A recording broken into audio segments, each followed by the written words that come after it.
ॐ भूर्भुवः स्वः तत्सवितुर्वरेण्यं भर्गो देवस्य धीमहि धियो यो नः प्रचोदयात्। ॐ शान्ति शान्ति शान्तिः.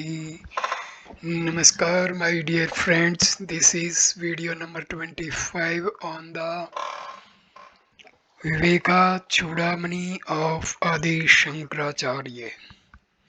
This video starts with stanza number 373. Fully detached samadhi easy.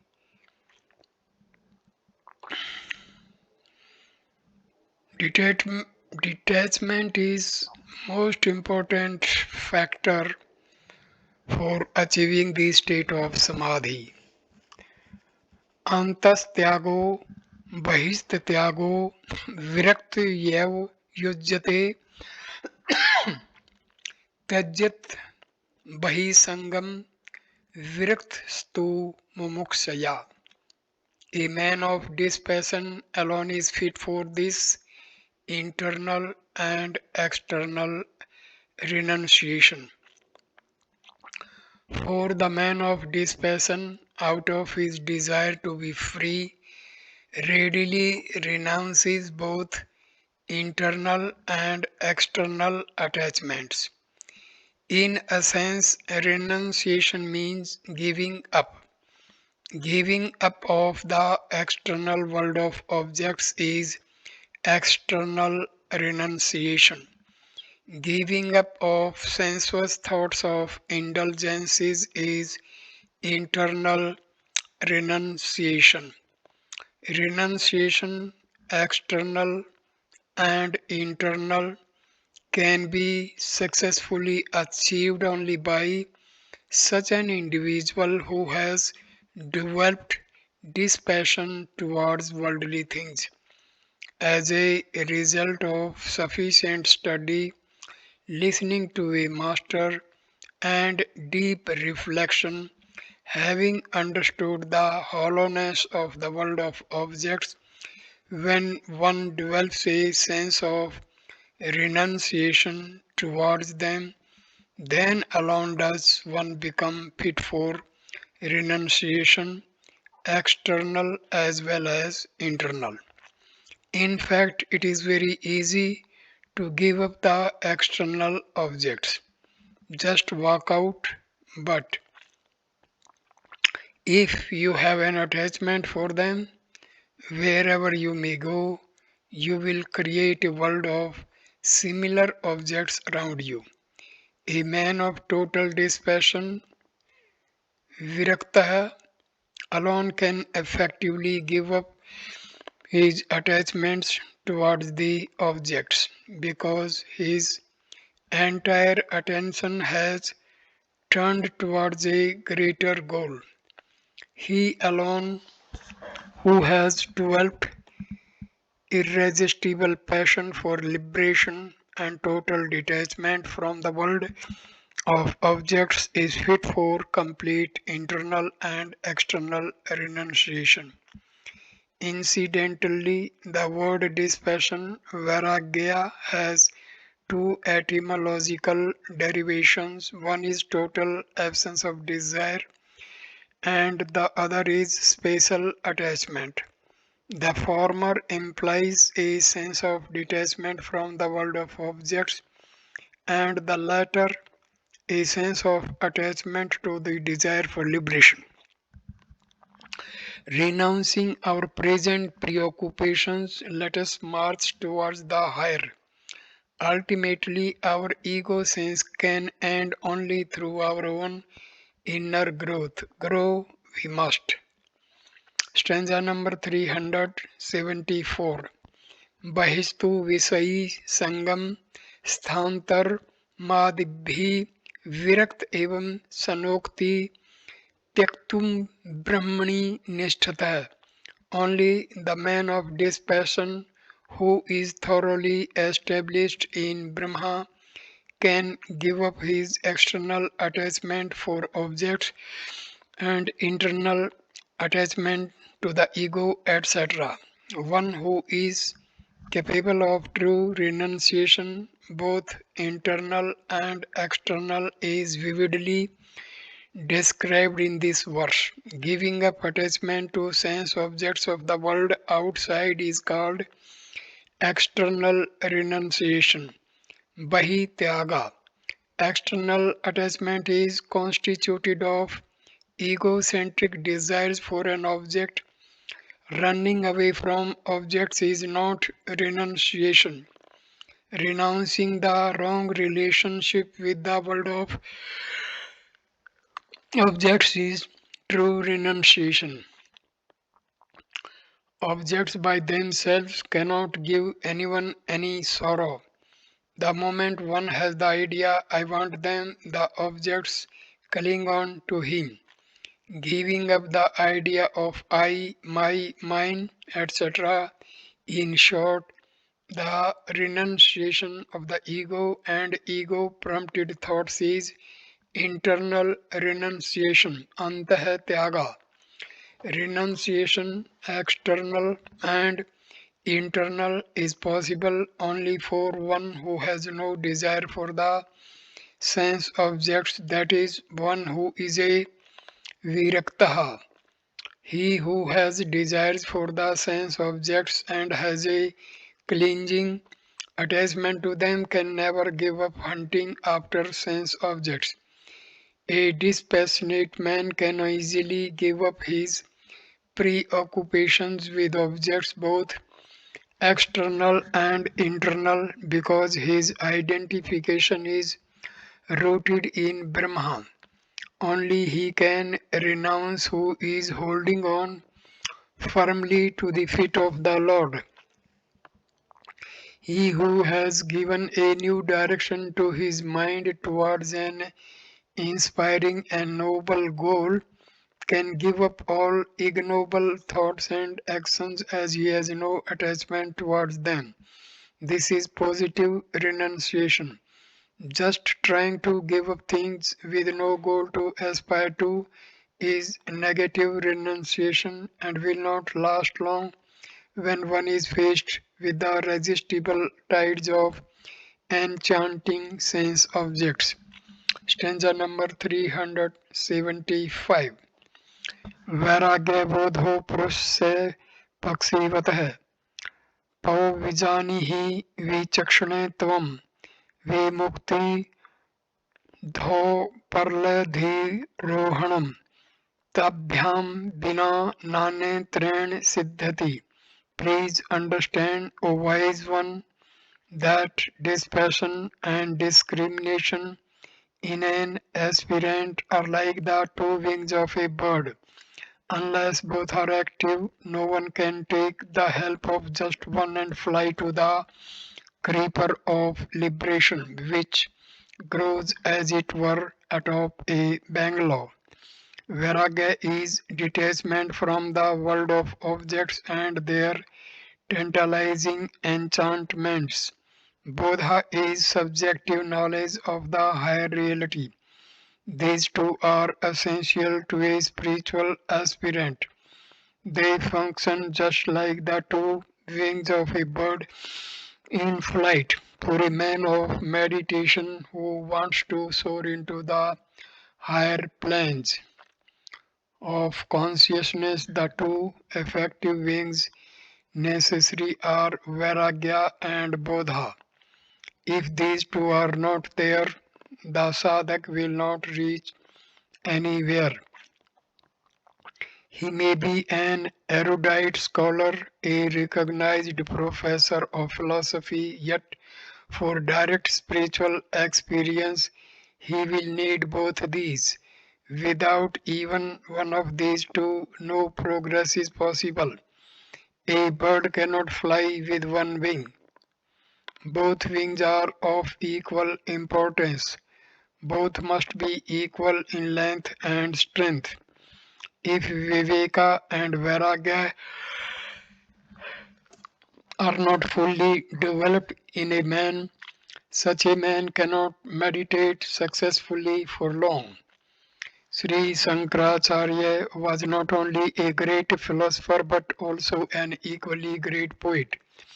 In his commentaries upon the Gita, the Upanishads, and the Brahma Sutras, Sankara the philosopher was at his best because of the rigidity of the literary norms that he had perforce to follow in bhasha writing and the exactness of the ideas to be communicated. Every word used was of great consequence and therefore it had to be perfect and precise. Hence, Sankara could not exhibit his poetic skill in his commentaries,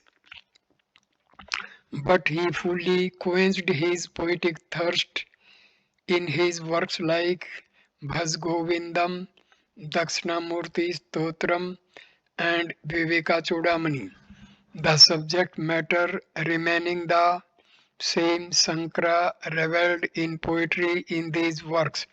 These books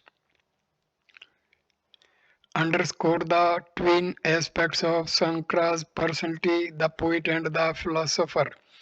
In some of the verses where the ideas are of supreme importance, he expresses them clearly, sometimes compromising his poetry even to the detriment of the meter, while in others there is an exuberance of poetry without any loss of clarity and vividness of the theme. At some places, he lavishly employs more than one verse to indicate the same idea, painting it repeatedly with different examples. Sankara reveled in poetry in almost all the verses of his introductory textbooks, Prakarya Grantha. This verse is an example of Sankara's invocation of Vedantic ideas dressed in his resplendent poetry. For a bird to reach the creepers on the roof of a tall edifice, there is no other method than to fly high with a pair of wings spread out in grace and held in strength. Similarly, to soar high into meditation and to land successfully on the sequestered arbors set on the pinnacles of liberation, we shall need the two wings of Viveka and Vairagya.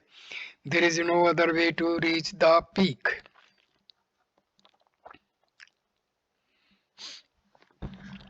Therefore, let us try to develop Viveka and Vairagya and equip ourselves fully for the flight to the infinite. Stanza number 376. अत्यंत वैराग्यवतः समाधि समाहितयैव दृढ़ प्रबोध प्रबुद्ध तत्वस्य ही बंध मुक्ति मुक्त आत्मनो नित्य सुखान अनुभूति. A man of extreme dispassion alone experiences samadhi. A man of samadhi alone has steady realization. A man who has realized truth alone is free from bondage, and the free personality alone has the experience of eternal bliss. When a person is not disturbed by the objects, emotions, and thoughts around him, he is said to have supreme detachment. When the objects within and without can no longer tantalize one's thoughts, then alone can one reach the state of samadhi. Transcendental experience is possible only to those who have cultivated complete vairagya. Realization is possible only in the state of samadhi.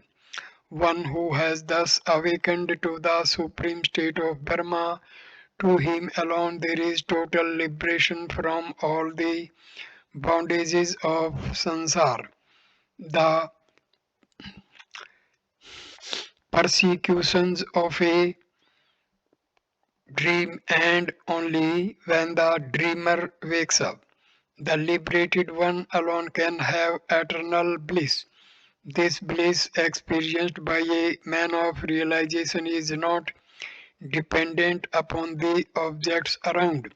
He revels in his own self. Stanza number 377.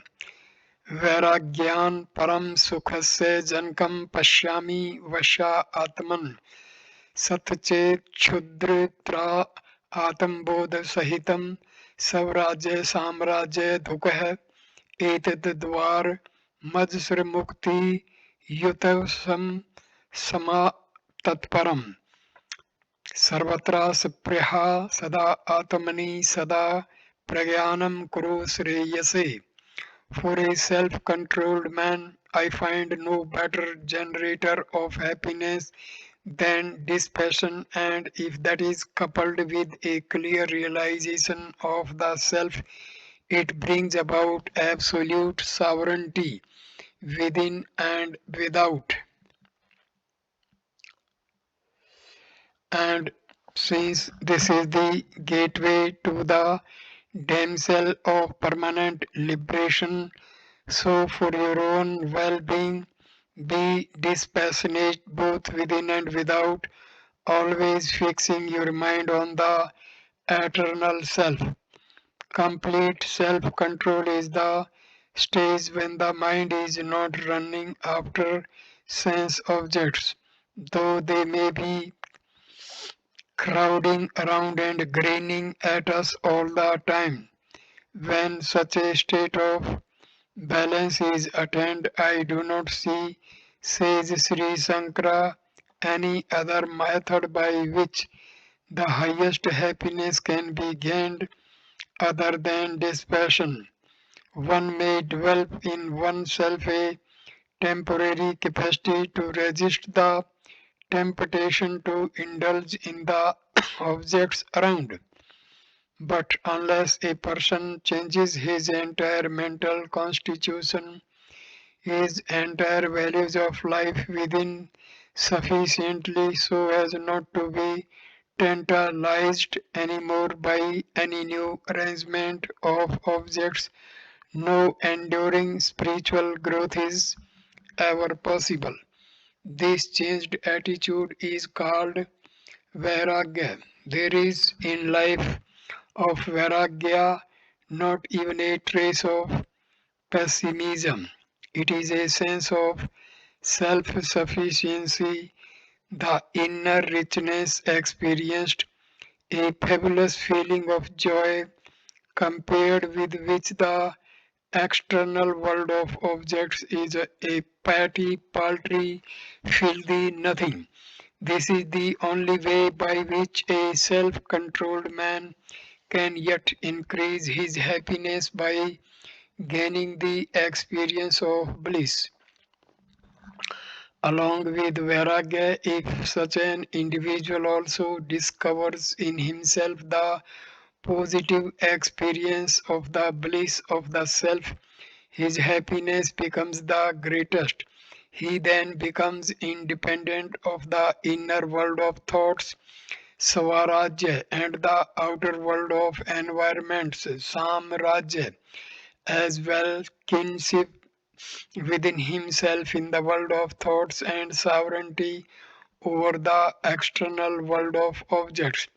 Thus, Vairagya is the gateway to reach the damsel of liberation. Therefore, in all places, at all times, and under all conditions, practice Vairagya and reach the state of liberation. Liberation, moksha, is the ultimate welfare, shreyas. Hence, for your own welfare, constantly contemplate upon the self. Sit in his lap and look at the world. Then where is sorrow? Where is inauspiciousness? Siva, Siva. Stanza number 378. Asham Chindvi Visopmesuhu Vise Visesah मृत्यु कीर्ति सत्य तत्व जाति कुला धमे विभ्रमन्ति मुञ्चाति दुरात्क्रियः देहादावस्ति त्याजत धीषणां प्रज्ञां कुरुस्व आत्मनि त्वं दृष्टा से मलो अपि निर्द्वं परं ब्रह्मासि यद्वस्तुत.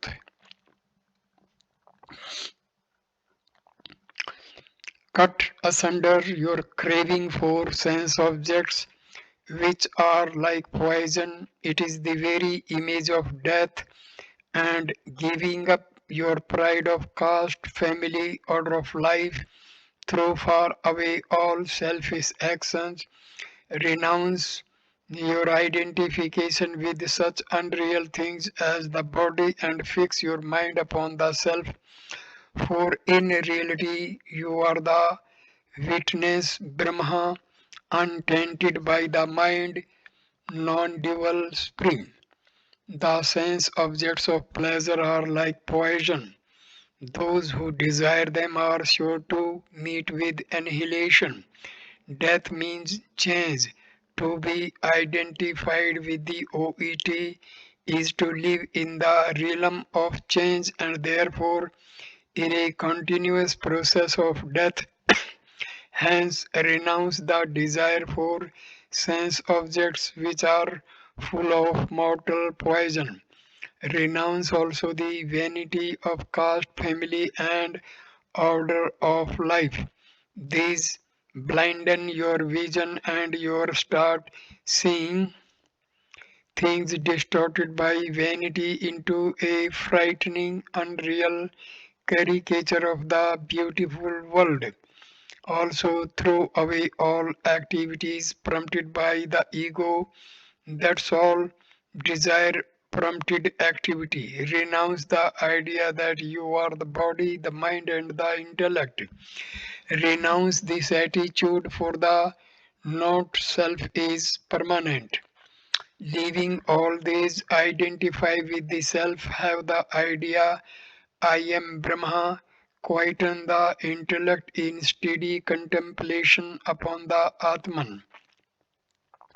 You are the witness, the no looker of an activity. Not getting involved in it is a witness.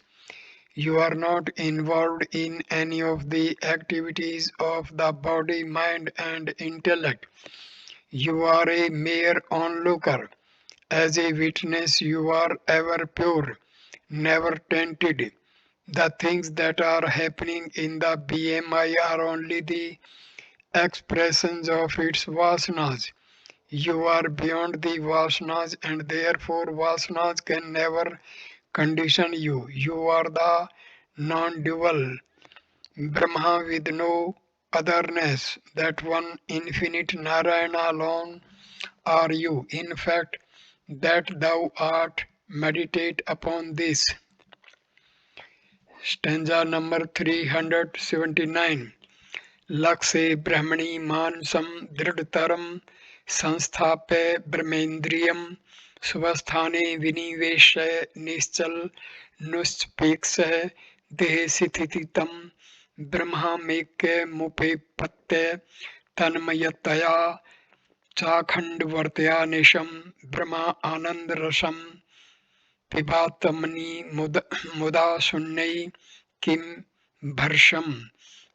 Fixing the mind firmly on Brahma, the point of concentration, restraining the sense organs in their respective centers, holding the body steady and giving up all thoughts for its maintenance, attaining identity with Brahma and being one with it. Continuously drink the bliss of Brahma in your own self. Of what use are other things? They are entirely false, empty. Establishing the mind firmly in Brahma, the point of contemplation, persuade the sense organs to stay quietly at their respective sense centers. Let not the sense centers in the intellect get excited and run after the sense objects, keeping the body firm in a steady posture. Give up all anxieties for it. Sit in a comfortable posture in which you can easily sit for about an hour without worrying over the limbs of the body. Then meditate upon the self and realize the oneness of its glory within and without. Do not stand apart and try to understand it. You must strive to become it. Tat Mayata. Merge to be one with it, without any sense of separateness. Continuously, without break, maintain the attitude I am Brahma, Aham Brahma Asmi. Thus revel in the self with the wisdom I am one with Brahma. Other than Brahma, everything is non existent, totally unreal. When you wake up, the dream becomes false, non existent. What is the use of the objects of the world? They can give you no happiness. Therefore, meditate and realize the source of all happiness deep within yourself. Stanza number 380. Anatam chintanam tyaktva kasmalam dukh karanam chinte atma anand rupam yanmukti karanam. Having renounced all thoughts of the not self, which is evil and productive of misery, think of the self, the bliss absolute, which conduces to liberation. Worry and anxiety over the not self is evil, full of pains and the cause for all sorrows and agitations. The not self is constituted of the BMI, PFT, and OET. Hence, renounce the pain-ridden anxiety about the not self. Renouncing thus constantly contemplate upon the blissful nature of the self, which conduces to liberation from the thraldom of sorrows provided by the BMI, PFT, OET. In the following verses, the ways of contemplation upon the self during the early stages of meditation are advised by Adi Sankara. Stanza number 381. S स्वम ज्योति शेष साक्षी विज्ञान कोशे will सत्यजस्रम लक्ष्यम विधाय मन द्विलक्षण मखंडवर्तया मतयानो अनुभावे. Externally signs this Atma, the self-effulgent witness of all things, which has the intellect for its seat, making this Atma, which is distinct from the unreal, your point of contemplation. Meditate upon it as your own self, eliminating all other thoughts.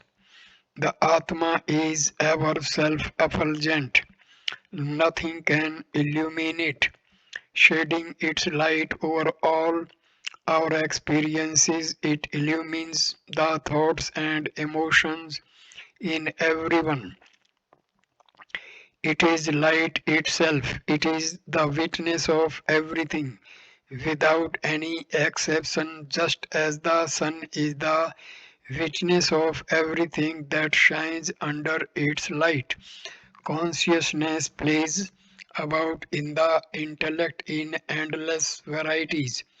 All the functions of thoughts in the mind and intellect are illumined by it, just as the sunlight play on the surface of the surging ocean illumines all waves, ripples, bubbles, foam, etc. that are in it.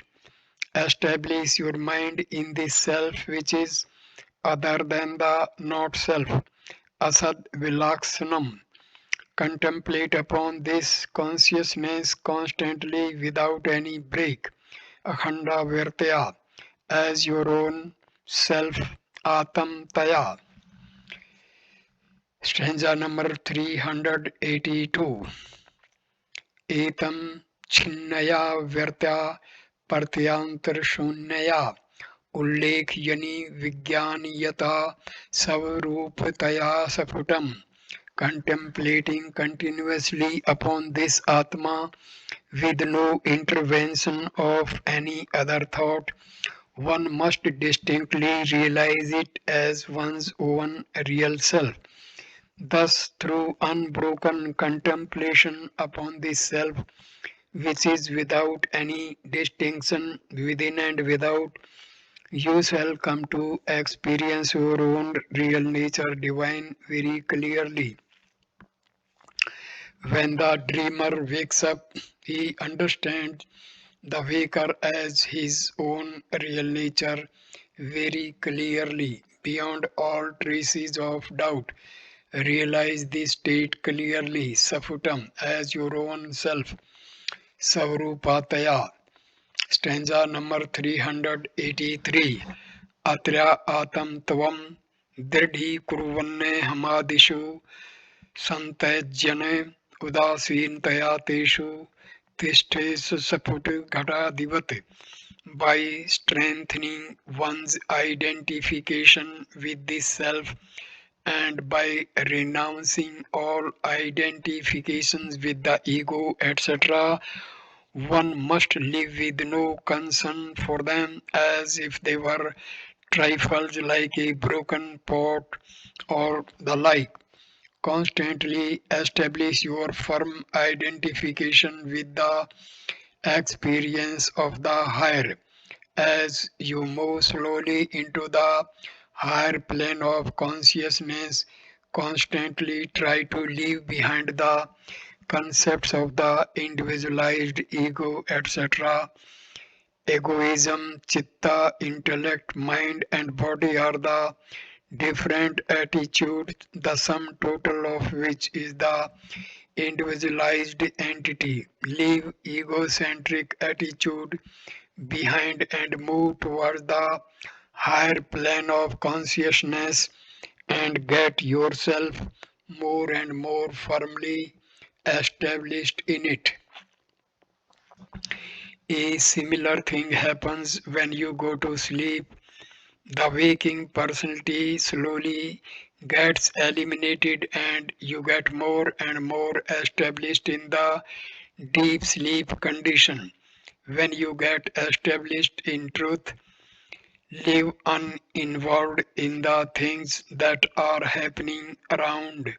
If you participate actively in the happenings around, you will again tumble down into agitations. Therefore, remain in the world, let the thoughts in you dance about, but never get involved with them. If you pour oil or water in a broken pot, nothing will remain in it after some time. If the pot is not broken, the contents can remain in it for a long time. When it is broken, few will come and take it away as there is nothing in it. Remain like a broken pot. If you cannot eliminate the mind, at least make a few holes in it. This is how Kuchela Sudama lived in complete detachment. When his wife, in her exasperation, gave him a talking to, he ardently listened to her and deeply sympathized with her. But the moment she stopped, he started his japa Om Namo Bhagavate Vasudevaya.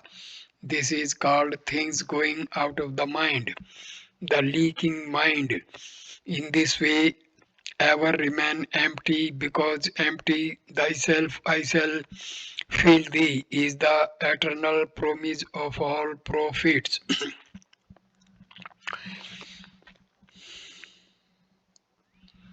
Next topic is continuous attention to self. विशुद्धमन्तं करणं स्वरूपे निवेशे साक्षिणे बोधमात्रे शनै निश्चलतामुपायन्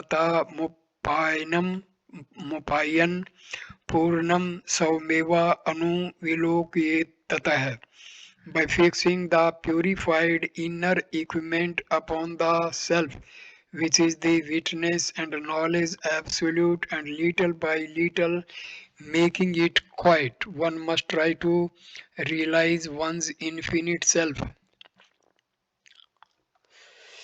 A purified mind is that from which the rajas and tamas have been removed.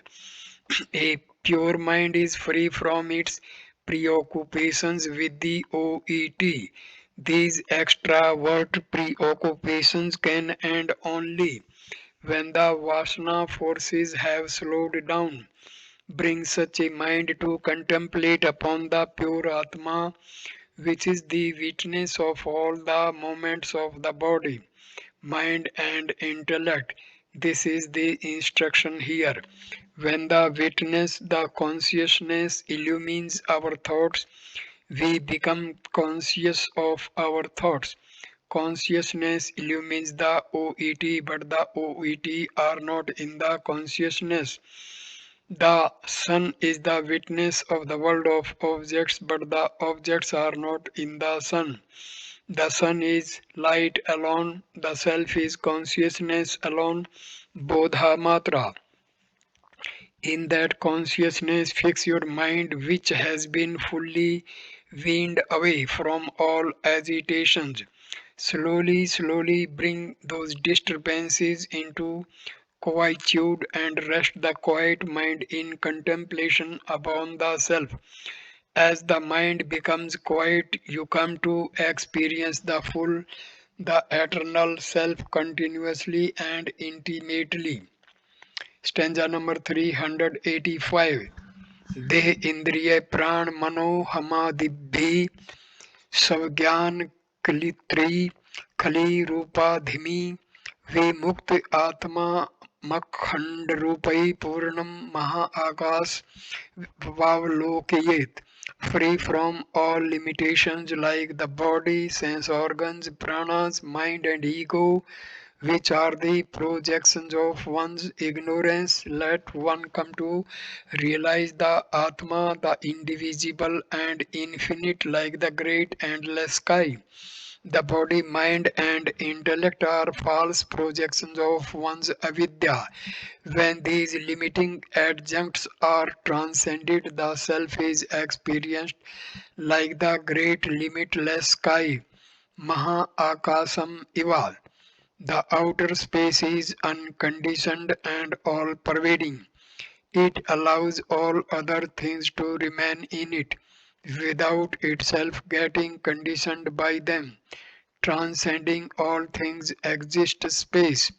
Similarly, when the body is transcended, I am not limited by any physical object. When the M and I are also hushed, there can be nothing but pure consciousness. There is no other example by which we can indicate this great consciousness which is all pervading and eternal. It can only be compared with space.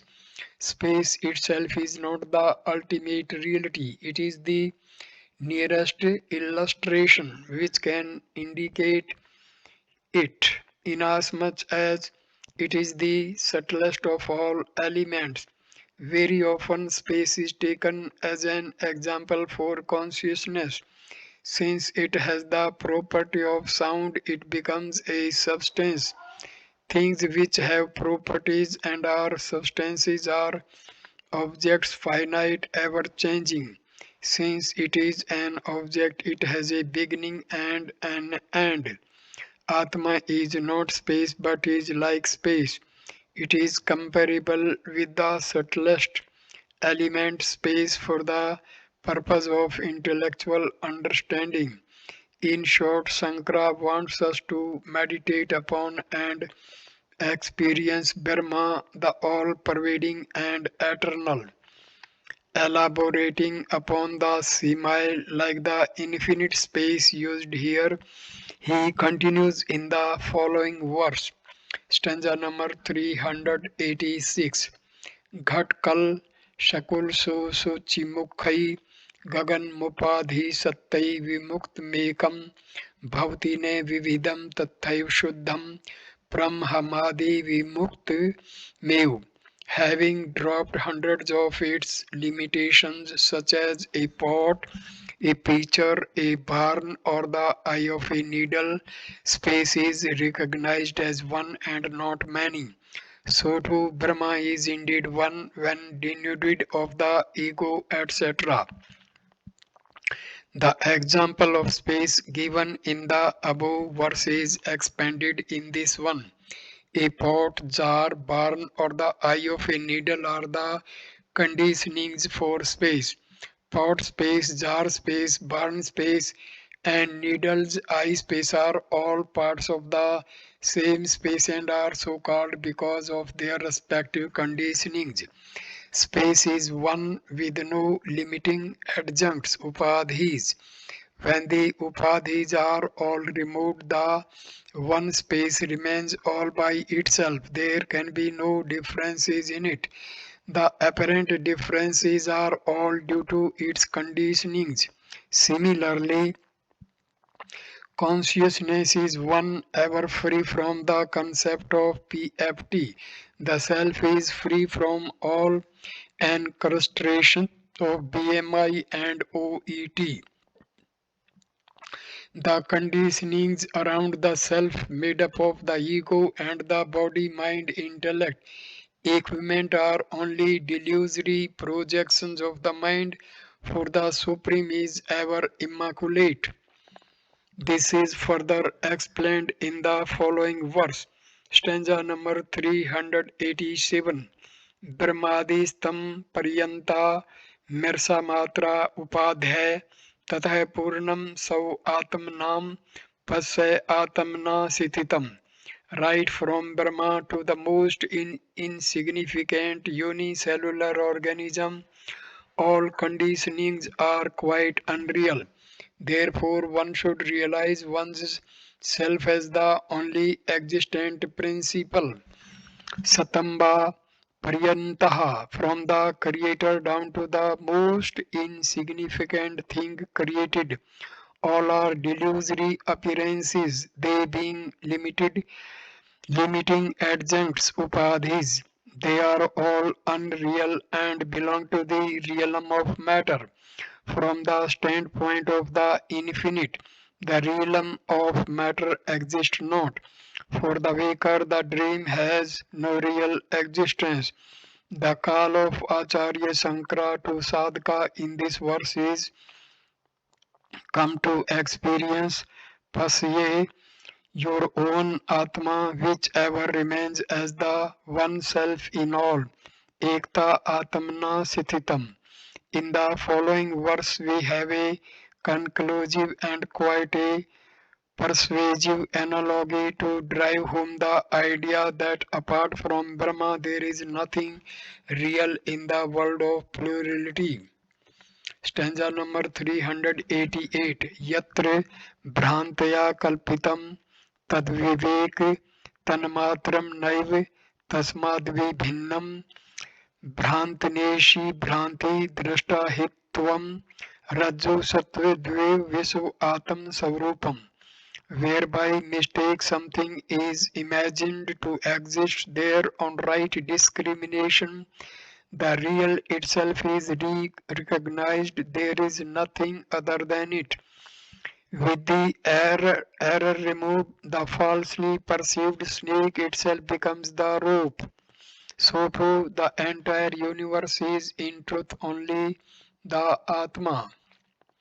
When the delusory misconceptions have ended, the substratum is clearly seen. The post is not seen when the ghost is seen.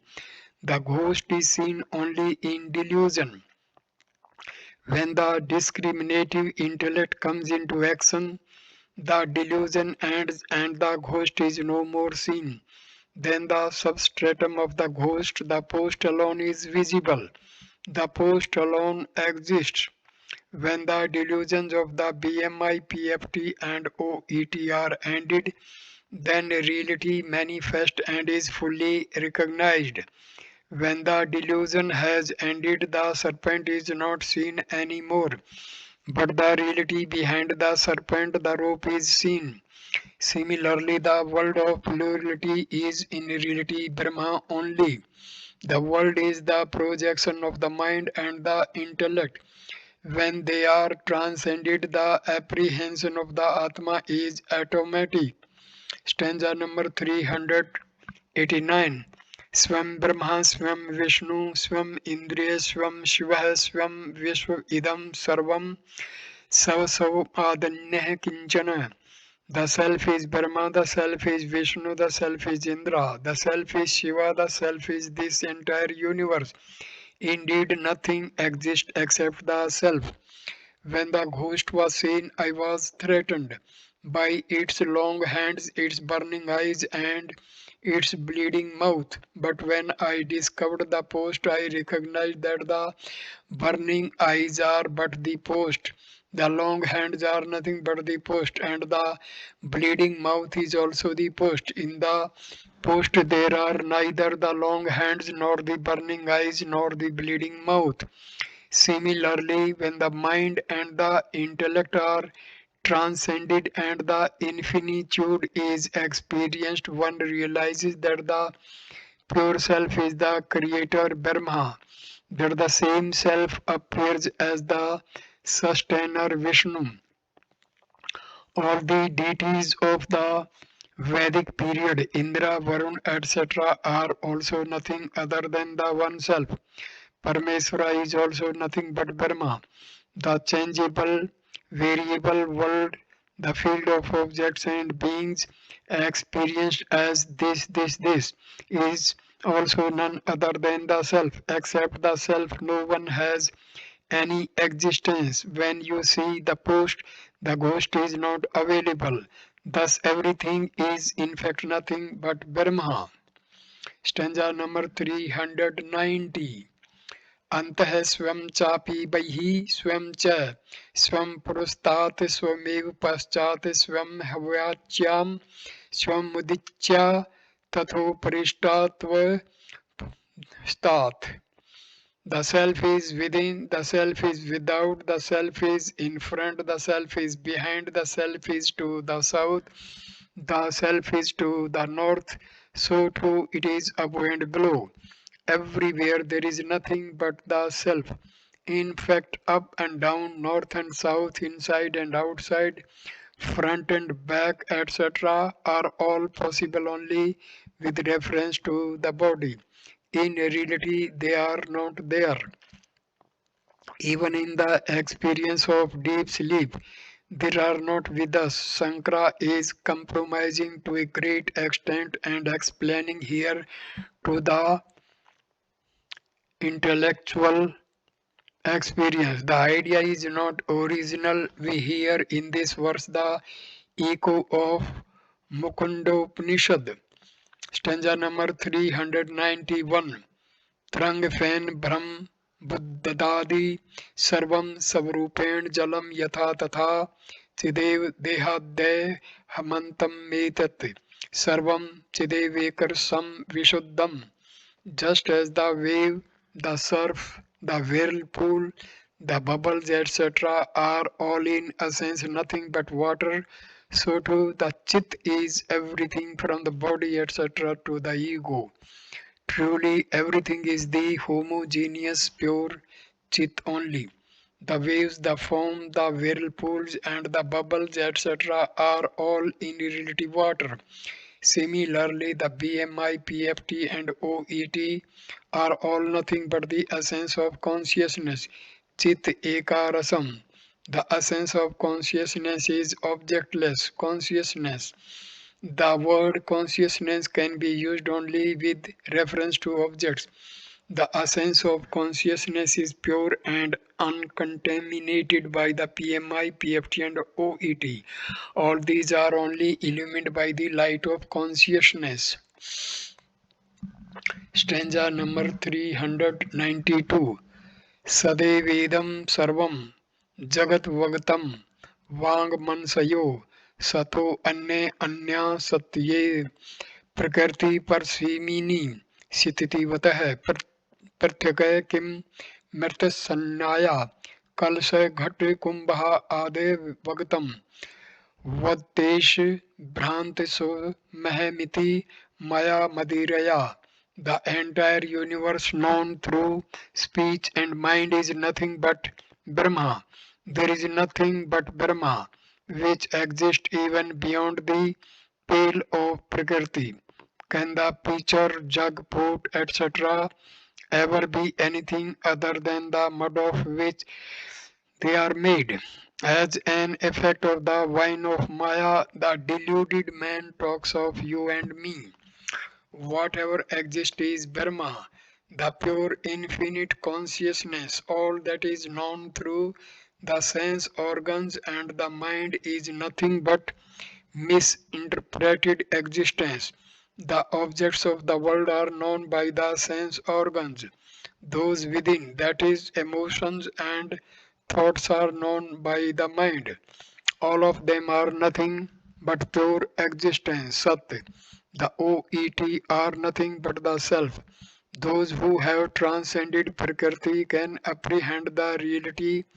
Prakriti is constituted of the BMI, FT, and OET. The essential reality is beyond all these, and in the final analysis, the BMI, PFT, and OET are all so nothing but reality. Different articles made of clay are nothing but clay. Whatever is perceived as a jar, pot, bowl, etc. in a potter's house is nothing but clay. No doubt they are seen as separate from each other.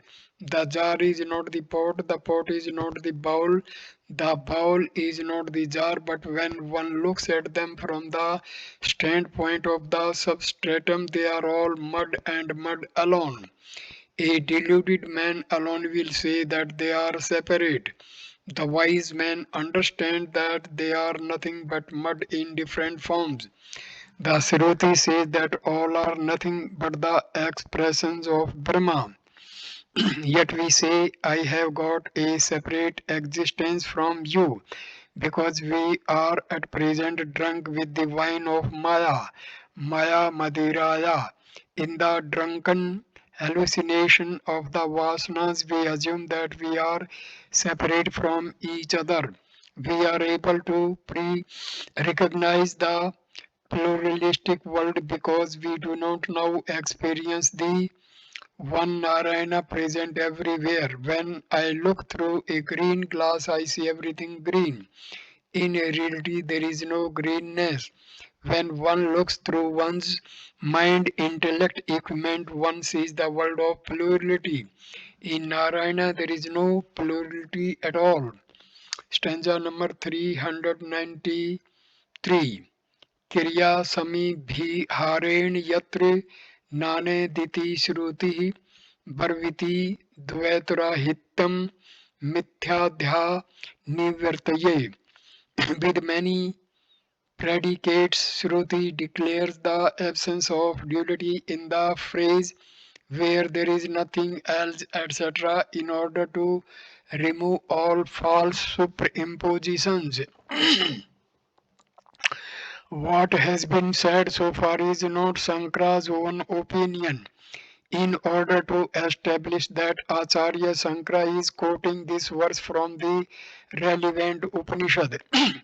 With such statements, the scriptures at many places have indicated the absence of all duality in the ultimate truth. It all amounts to an assertion that Brahma is the only reality. We have projected this pluralistic OET because of our BMI to remove from our minds this misconception of the reality of OET. Shruti uses many predicates or verbs in her statement, as in the example given here.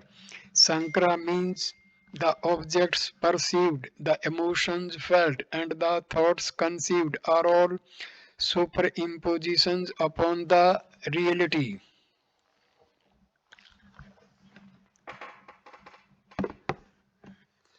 which alone is ever present everywhere.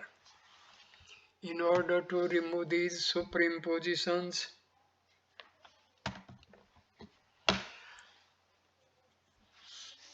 and to unveil the reality behind them, the scripture gives us various indications of what exactly constitutes the infinite truth. There, where we see nothing, hear nothing, meaning where perception has no objects to perceive, where the mind has nothing to feel, where the intellect has nothing to think about. In those still moments of meditation, when one is neither in a condition of sleep consciousness nor dream consciousness, but where one is aware of the transcendental, that the state divine is the experience of the infinite. In short, where the body, mind, intellect, perceptions have ceased, meaning where the ego has vanished, there reality comes into vision. The state of spiritual awakening is indicated as the truth.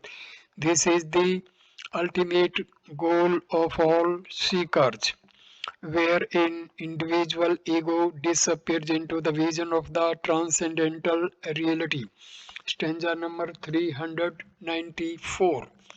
Akas Vanirmalam Nirvikalpam Nisimin Spandan Nirvikaram Antarbahi Sunne Mananne Dvem Swam Param Brahm Kimasti Bodham. Like the sky, the Supreme Brahma is untainted, absolute, limitless, motionless, and without modifications. It has neither an inside nor an outside. It is one existence and non dual and is one's own self. Is there any other thing to be known? Thereafter, for more than a couple of verses, Sankara tries to give us the technique by which the mind can be brought into this state of divine quietude, when the highest can be availed. A mere theoretical explanation of such a possibility would become a mere utopian idea. The Aryans have no patience with such dreams. So, everywhere in the scriptures, after such deep and subtle statements of truth, the teacher invariably gives elaborate guidelines on the know how and technique by which such a high state can be gained in experience. Here to the truth that has been indicated in the previous verse is too incomprehensible for the human intellect. Therefore, Sankara tries to give the exact method by which a quietened mind through contemplation can come to experience this great state. To contemplate upon this great truth is called nididhyasana. Very rarely we find in the Upanishadic lore a complete and exhaustive explanation of contemplation and meditation, nididhyasana, though the rishis invariably give us elaborate explanations of listening to the scriptures, sarvana, and reflection upon them, manana. Whenever they expound the technique of meditation, however, they only expound the external adjustment necessary at the body and the environmental levels. But how actually to apply the single pointed mind in contemplation upon that which is indicated by the scriptures is a technique which is very rarely dealt with by them. It is not because the teacher wants to keep them a secret, but because it is impossible to communicate what exactly is to be done at the mental and intellectual levels in the seat of meditation. It is extremely subjective. Here Sankara with his poetry and dramatization has to a large extent brought out what exactly should be the line of contemplation in the seat of meditation. Here the nature of Brahma has been depicted. This is not for more reading, not for continuous repetition. It is to help us lift our minds to the experience. This great reality is like space without any impurities or disturbances. In your mind, imagine yourself as the pure state where there is nothing to limit you. Unlimited, illimitable, illimitable, infinite space where there is no other object to condition you. Infinite in dimension, without activity, without any change, nirvikaram. The changes that take place in the relative world are birth, growth, decay, and dissolution. These changes can take place only in the realm of time to limited objects only. In the infinite, no change is ever possible. Again, in it there cannot be any modification within or without. The concept of within and without are only with relation to the body. When we have transcended the body, there can only be one homogeneous experience of the non-dual reality. It is without any of these things of the world which we can point out as objects. It is an objectless state of pure awareness. It is self-evident. It is the Supreme Brahma. Having known this, what else is there to know? Stanza number 395. व्यक्तव्यं किमु विद्यते बहुधा ब्रह्मैव जीवस्वयं ब्रह्म तज्ज्य गदा ततं नु सकलं ब्रह्माद्वितं श्रुतिः ब्रह्मैवाहमिति प्रभुमतये सन्ते बाह्यासफुटं ब्रह्मीभूय वसन्ति सन्तत चिदा आनंद नेत ध्रुवम्. What is the use of an enlarging upon this subject? The Jiva is nothing but Brahma. The whole expanse of this universe is nothing but Brahma. Shruti points out Brahma as being non-dual, and it is an undeniable fact that those who are enlightened, who have established their identity with Brahma, and who have given up their associations with the outside world, live ever in union with Brahma, eternal knowledge and bliss. Acharya Sankara himself has given us the quintessence of the Advaita philosophy in half a verse. In the state of pure awareness, when the infinite is experienced at that moment of awakening, the experiences that we have had the body, mind, and intellect levels should necessarily be looked upon as illusions when we functioned through those equipments. The world of plurality is not unreal, but interpreted through our equipments at that moment, it is not real. At such a moment, the egocentric entity disowns itself, and therefore the ego is experienced as nothing but Brahma, just as the dreamer rediscovers himself to be the waker. In this great, grand, infinite experience, what more remains to be said? Meaning, there is nothing more to express. No other discussion is possible in that which is non-dual. At that moment, the meditator awakens to understand that he is none other than the pure infinite consciousness. This Brahma alone is the essence of which the world of plurality is constituted, just as the waking mind itself is the material cause for all the objects of the dream cosmos. Shruti herself has so often repeated that Brahma is non-dual and one without a second. For that wise man who has awakened through study and reflection to this great truth expounded in the Upanishads, I am Brahma. There is nothing more to discuss. All discussions are only in the relative field. When the wise man, through discrimination and renunciation, has transcended the world of plurality, has already rejected the perceptions, emotions, and thoughts, and when he has entered this unique experience, what is there for him to talk about? Such a wise man thereafter lives becoming one with Brahma, Brahma Bhuya, awakened to the plane of supreme consciousness. Indeed, he remains ever steadfast in this great truth. He has awakened and understood that he himself is Brahma. Stanza number 396.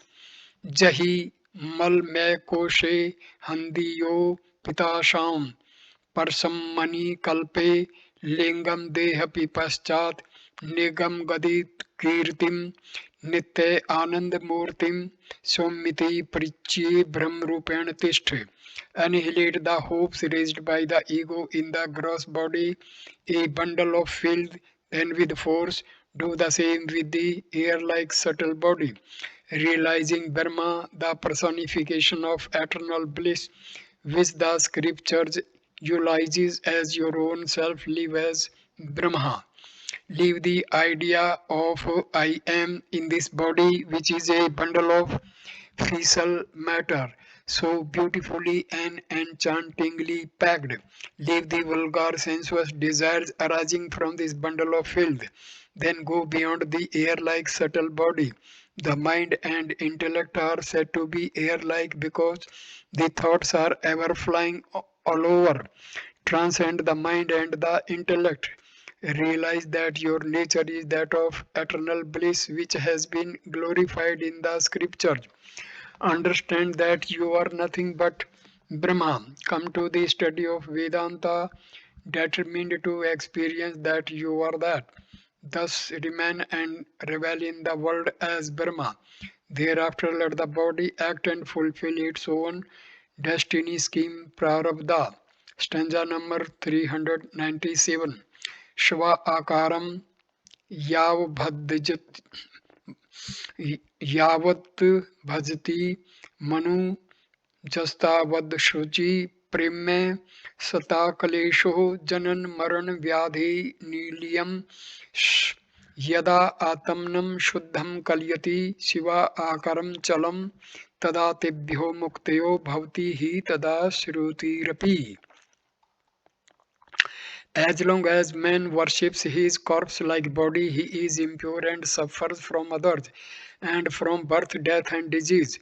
But when he thinks of himself as the pure, the auspicious, the immovable, certainly he becomes free from them. The Shruti also testifies to this. As long as man identifies with his physical body, composed entirely of matter and so lifeless itself, Savakara, he is impure. Even after taking a bath and applying powder and perfume to the body, it remains impure. As long as you identify with it by doing its puja, washing it, powdering it, dressing it, you too are impure. A scavenger you are as long as you carry this filth and polish this body bucket. Naturally, therefore, when you identify with it, you will suffer 1,000 classes from others and you suffer from yourself too. Objectively, you suffer because of the classes with other objects, and subjectively, you suffer from the sequence of the sorrows produced by birth, growth, disease, decay, and death. These five pain-ridden stages of unavoidable modifications must come to every physical body. You will be rid of these sorrows only when you realize the truth. When the truth is realized, you become the immovable substratum that stays behind all movable, changeable, and variable substances. You become the embodiment of auspiciousness, Sivakara. Then alone you are liberated from all suffering. This is the unanimous declaration of the Upanishads. So I conclude this video at this stage. Next video number 26 will start with the topic no diversity in reality and stanza number 398. Thank you for watching this video. Namaskar, my dear friend. Thank you.